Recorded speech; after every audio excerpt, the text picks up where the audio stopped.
Read in the Torah that after Avraham defeats the four mightiest kings of the world, and he's declared by the world as the victor, and he's proclaimed as Nasi Elokim, as the Prince of God. Of course, for an individual, one individual, even if he went to battle with 318 people, men, although according to the Midrash, this was only Eliezer, how does such a small group of people defeat the mightiest powers of the world? It's impossible. Evidently, it's clear that he has a spiritual force behind him, a force which is not comparable. Although the world did not believe in monotheism, that there's one being, but whatever power Avraham has behind him, that power is more powerful than all the other so-called powers. And therefore, he was declared as the Prince of Elokim. Now, I asked the question, I think it's a very good question.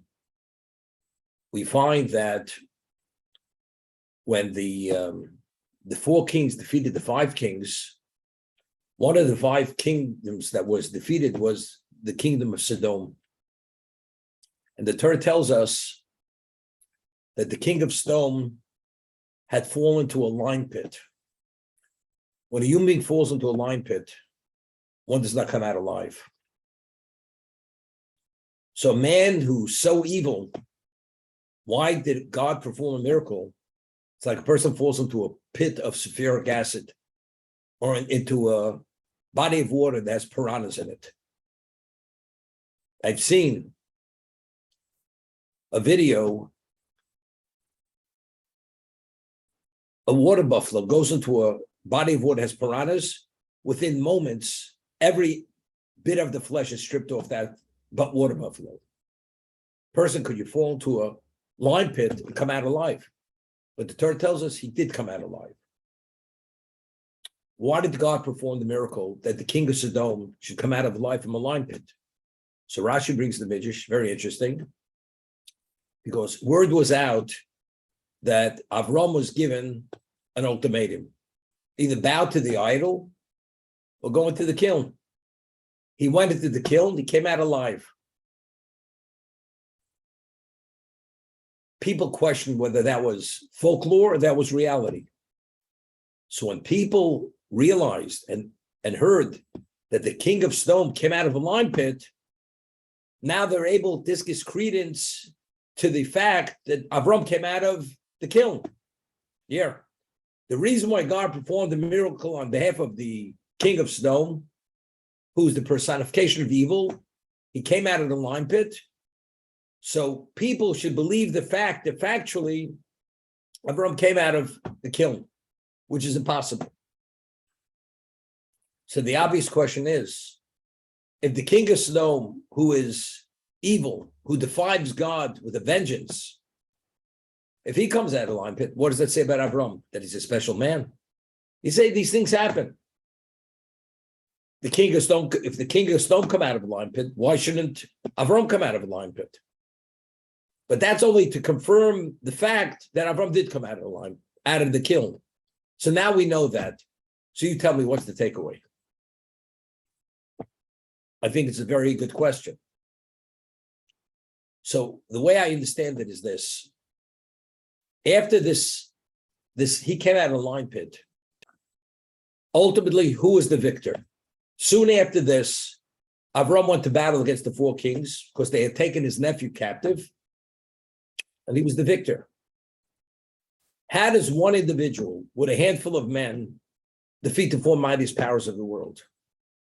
It's a good question. Was it because evidently he knew the terrain? Maybe I could attribute it to his acumen in guerrilla warfare.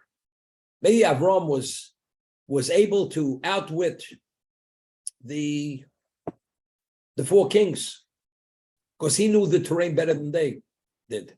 It's not a miracle. Although they outnumbered them in men and in firepower, but Avraham was able to outwit them. Maybe.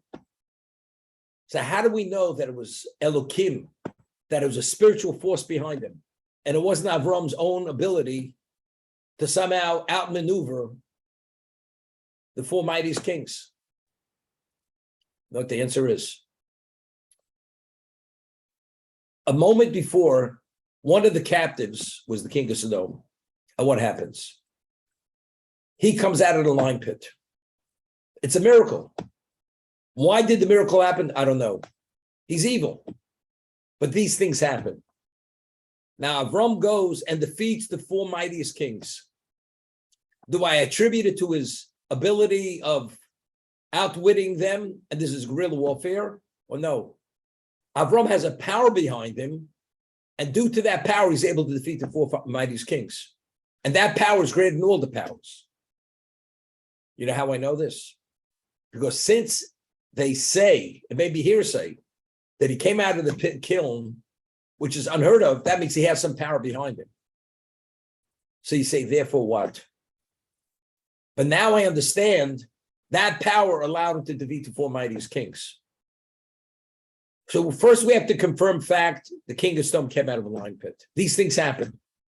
This factualizes, gives credence that Avram came out of the kiln. Once Avram comes out of the kiln, we attribute there was a power that took him. So normally it doesn't mean anything. But with Avram, it means plenty. Because that power that took him out of the kiln gave him the ability to defeat the four mightiest kings. And therefore, what was he declared after he defeated the four mightiest kings? The Elokim, he's the prince of God. He's the prince of this power that there's no power which is the equivalent of this power. It may be a deity, but it's a power which is unequaled by any other power. That's my understanding. Now, approaching Hanukkah. What was the historical fact of Hanukkah? The Greeks and the Syrian armies, which were Greek, that hundreds of thousands of trained, well-weathered soldiers. They came in with elephants, and they came in with weaponry, and they came in with armor. And the Hashmonoim, which was a handful of Kohanim, they defeated the hordes, the multitudes of the Greek army. And if we read the paragraph we read, which we insert during Hanukkah in the Amidah Shemon Esrei, which is known as the Alanisim, it's inserted right after Modim. We give thanks to God for what he did on our behalf. We say, Bimei Matashil ben Yochanan, Kohen Gadol. He and his children, they routed the Greek armies and they destroyed them. And what do we say in that paragraph? Rabim miyad miyatim. The multitudes fell into the hands of the few. Giborim miyad chaboshim. The powerful one in the hands of the weak ones. Tameim, the contaminated, biyad tohorim. In the hands of the pure. Rishoim, the evil, in the hands of the tzaddikim. That's what we say there in that paragraph. There's no mention of the miracle of the oil, that the oil that was only enough to burn one night burned 8 days. No mention of that. I mean, every night we light the Hanukkah menorah, and every night we had another light to commemorate the miracle of the candles, the oil candles, the menorah in the temple after they refurbished and they purified it. They could only find one vial of oil with the seal of the high priest, because all the other oil was contaminated, and there's only enough oil to burn for one night. It burns 8 nights. So every night we light another light. There's no mention of that miracle, although we say a blessing on that, and we say it's the miracle, and we say a Shechianu the first night, but yet in the paragraph we insert in thanking God for the miracle, we only speak about the victory. The multitudes in the hands of the few, the powerful in the hands of the weak, and so on and so forth. Why isn't there any mention of the lighting of the menorah? That although there was a limited amount of oil, miraculously it burned for 8 days. So the Maral of Prague explains, the miracle of Hanukkah, that we give thanks to God, is for the victory. over the Greeks. Because if the Greeks would have succeeded, we would have been Hellenized, and the Jews would have assimilated and disappeared. But because of the initiative of this handful of Kohanim, because they would not tolerate this level of acculturation into the Greek society, that paganistic society, God performed a miracle. What was it? The multitudes in the hands of the few, the powerful in the hands of the weak, the impure in the hands of the pure, the evil in the hands of the devout. That was the miracle. But how? Hundreds of thousands trained legions against a handful of Kohanim. How much weaponry? How did they do it? The answer is miracle. Okay? That's what you say. But maybe we could question it. Maybe it wasn't a miracle. Maybe the Chashunom, they were so wily and so adept in guerrilla warfare. Maybe that's anyone. How do I know if this is a miraculous war? Maybe this is a conventional war, except they were able to outwit the Greeks, and therefore they destroyed them. How do I know it was God? You know what the answer is?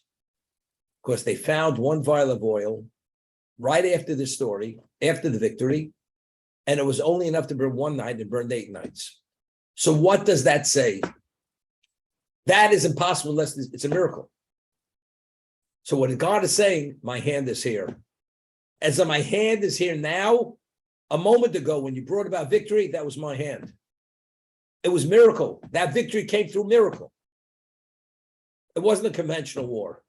And they were able to outwit them. So therefore, the miracle is the defeat of the enemy.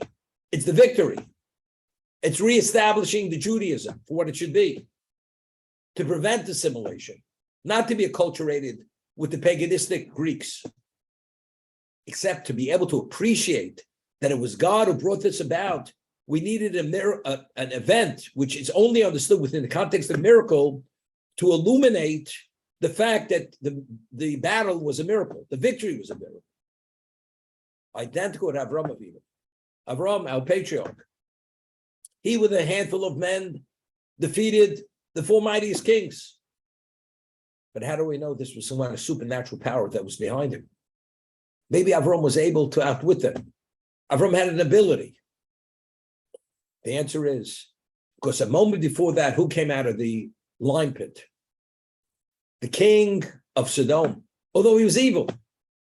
But we see that miracle happened. That gave credence to what people said, maybe it's only hearsay, it's folklore. Avraham came out of the kiln. Once it's been established irreversibly, irrefutably, that he came out of that kiln, that means whoever took him out of the kiln, whatever that power was, brought about this victory. Once that we know this, that power brought about that victory, Avraham is declared he's the Prince of God. Once he's the Prince of God, people listen differently. He's a more effective. When he speaks, people listen because he's the victor. He has what no one else has. That's the understanding.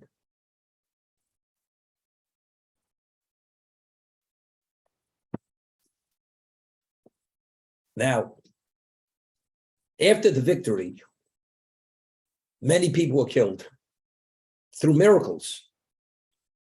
Avraham was concerned that maybe among the casualties in this war, maybe there were a number of people who were tzaddikim. And therefore, he may have culpability, liability for killing innocent people. He was worried. Hashem comes to him and says, Altir Avram. Avram, you have nothing to worry about. Your reward is phenomenal, is astronomical. Because what you did was there were no tzaddikim, there were no devoutly righteous, and all these people were killed. Not only that, what you brought about was you brought about a public sanctification of my name. Because he was declared, as a result of this, the Prince of God. So not only your merits are not depleted, they're actually magnified and they're increased. That's what God said to him in this prophecy. So there's a verse in Tehillim where David Melech says, "Os dibarta b'chazon lechasidecha." You spoke in a vision to your devoutly righteous, which is the prophecy to Avraham. But to Omer, and you said, Shivisi Ezer al Gibor, I extended assistance to the powerful one. Harimosi Bochor Miyom, I raised up the chosen from among the masses, the people. Now, what is this? What is David referring to? So the Midrash says, that I spoke to the Chosid, to devoutly righteous in a prophetic vision, is Avraham. That's Avraham. He had this communication with God. Shivisi Ezer. I extended assistance. What's that? Shazora Kodesh Baruch Hu ala Melachim. God assisted him to defeat the 4 kings. That's what David is referring to. Harimosi Bachur Beyom. I raised up the chosen one above the people. Now this is it. Zesh Avraham. In what way did he raise him up from the people? Atu Hashem Elokim Hashem Bachatu Avraham. You chose, he's the Bachur, you chose him and you took him out of the kiln. You took him out of the kiln. And that's the Altir Avraham. You have nothing to worry because you've been raised through what happened, this event. You've been raised and you to a level of distinction that people see you differently today. You are the one I've chosen to take you out of the kiln. Now, the paragraph we read immediately after this, and therefore he entered into a covenant to inherit the land of the Canaanites, the 7 nations of Canaan. What did they represent? Because Avraham was able to bring about and declare to be this magnified representative of Elokim, the Prince of God.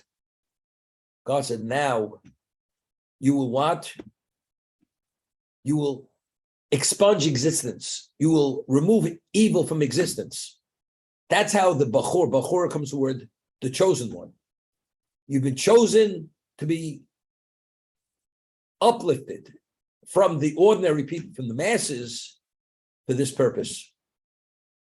To enter into the covenant, to give him the land of the 7 nations of Canaan. That's what it's about.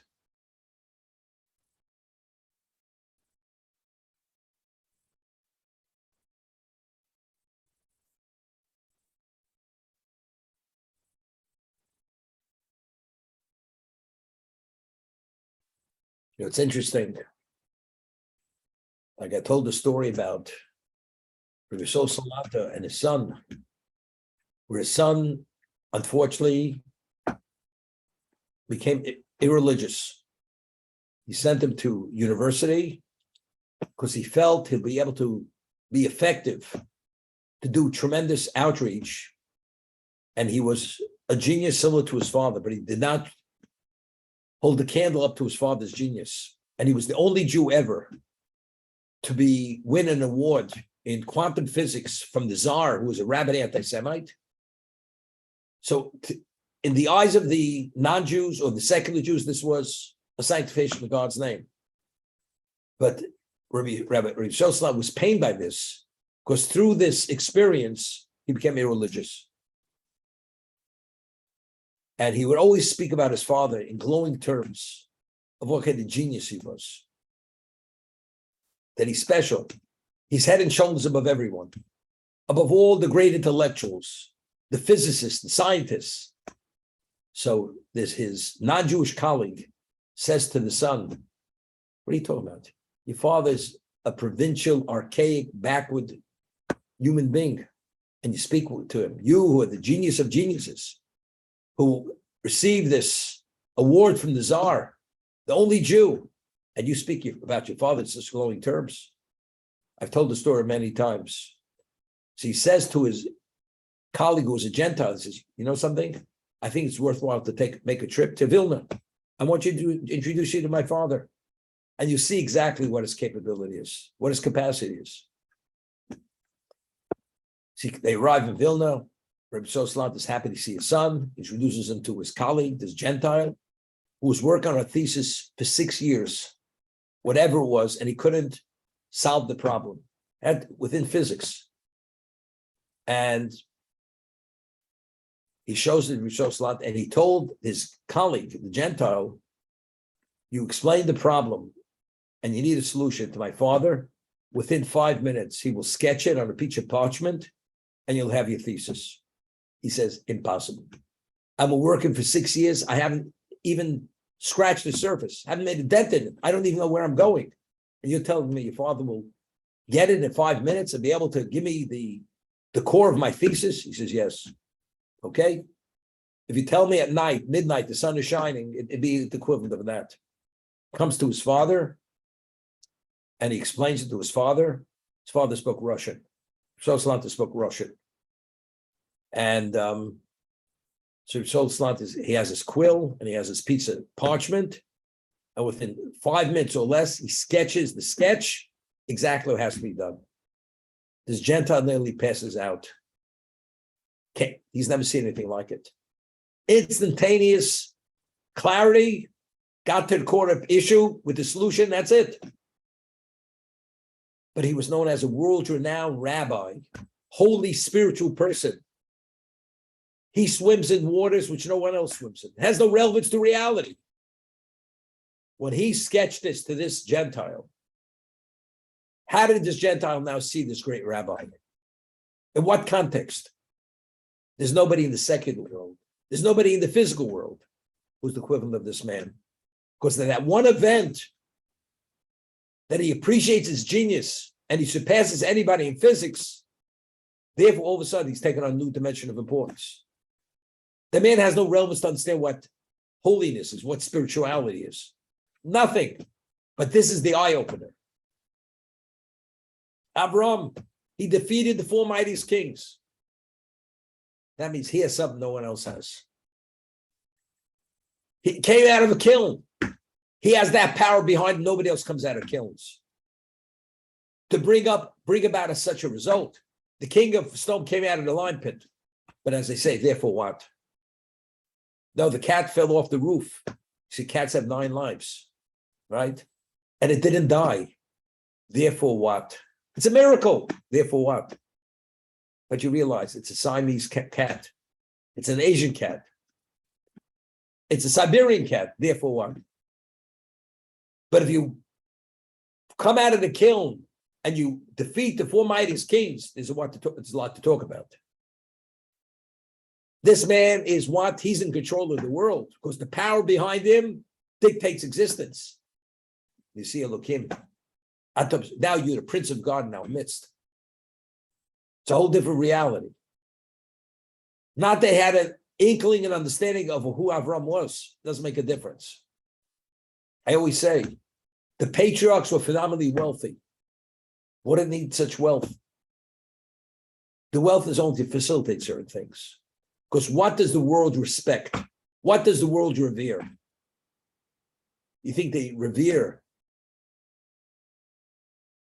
Laser Schmerel, who worked for whatever is in Wall Street. Laser Schmerel, who is he? Warren Buffett. Oh, that's something, you know, because he has a portfolio of stock. Hathaway, this is it. That's what they respect. Avraham having wealth, Yitzchak having phenomenal wealth, Yaakov having wealth, because you see just the gift that he sent to his brother, the value of that was a pittance to what he really had. Now the world has what to respect, because what do they understand? Normally you say, don't judge a book by its cover. You have an ornate book, leather, antique leather, engraved, gold leaf pages, and you open the book. It's a comic book. It's a joke. You know, you went to Sotheby's, you bought this book, but they never told you what was in the book. Don't judge a book by its cover. People don't even know how to open the book, but what are they attracted to? By superficiality. But that's what the world is. Avraham, what do they understand? Might is right, as they used to say. Might is right. You defeat the four mightiest kings. That's what it's all about. You have wealth. That's what it's all about. You know, when you speak now, we're willing to listen. You probably have what to say. If I have what to say, I'm going to say what I want to say. That was Avraham. The world stood in awe after the miracle of Hanukkah. How does a handful of Jews defeat the mightiest armies of the world? The Syrians, the Greeks, the multitudes in the hands of the few, the mighty in the hands of the weak, and so on and so forth. Evidently, they have something going for them. And we know it's not guerrilla warfare. So it's not only on their turf. They have a power behind them. The Jewish people, it's interesting. Conflict of interest usually distorts truth. As we say, as I always mention, Rabbi Yaakov Emden, who wrote a commentary on the Siddur, who lived in the 18th century, early 18th century, writes that although we don't live in an era of revealed miracles, there's an ongoing revealed miracle, the existence of the Jewish people. We're at literally a handful of people, a speck on the spectrum, and what we've gone through in the history of existence, no nation has gone through what the Jews have gone through. And yet, we're still here, we still thrive, and still exist. And all those who tried to destroy us went into dustbins of history. That's not a revealed miracle. So if that's the case, Jews themselves, knowing this fact, it's an unanswerable answer. There's only one answer. There's a power behind us that allows that to be, that miracle should be ongoing. The Jews are an eternal people. So if that's the case, why don't you open your eyes and see truth? Too much of a conflict of interest. The world, why don't they see the truth? The anti-Semitism, the hate that they have, that creates a conflict of interest. They can't, that blocks them. They're blinded to truth because of the hate they have. The hatred. That's what anti-Semitism is. The secular Jew, you're giving up too much. You mean to say I should give up myself and deny myself all the pleasures of life and have restrictions and live with guilt? I prefer not to. We'll attack anti-Semitism. Maybe we have to be more like the Gentile. Maybe we have to support their causes. And that will be the answer to anti-Semitism. We'll dig trenches in Biafra and we'll put in sanitation systems. And we'll teach him, we'll send him endless, unlimited supply of sanitary napkins and other things. So they should live without bacteria. And we'll send them malaria medication. So therefore, when COVID comes, corona, the medication of malaria will protect them from coronavirus. Yeah, maybe that's where we'll resolve anti-Semitism. But it's a bunch of nonsense. Because after everything was said and done, in Germany, you couldn't be more German than the Reformed Jews. And where did the Holocaust begin? Hitler says, the German Jews are trying to out-German us. They will be disenfranchised. They'll be ostracized. They will be destroyed. We don't want any of their contributions. Not in medicine, not in class, in music, not in theater, nothing. We don't want anything from the Jews. But you convince yourselves the reason why there's anti-Semitism, because we're not sufficiently Christianized. Sufficiently. Hitler says, I'm not interested. So the whole approach, the whole theory was refuted. It was proven to be false. But nothing's changed. Despite the Holocaust, 6 million people, that's an expensive price to pay to learn a lesson. The lesson still wasn't learned.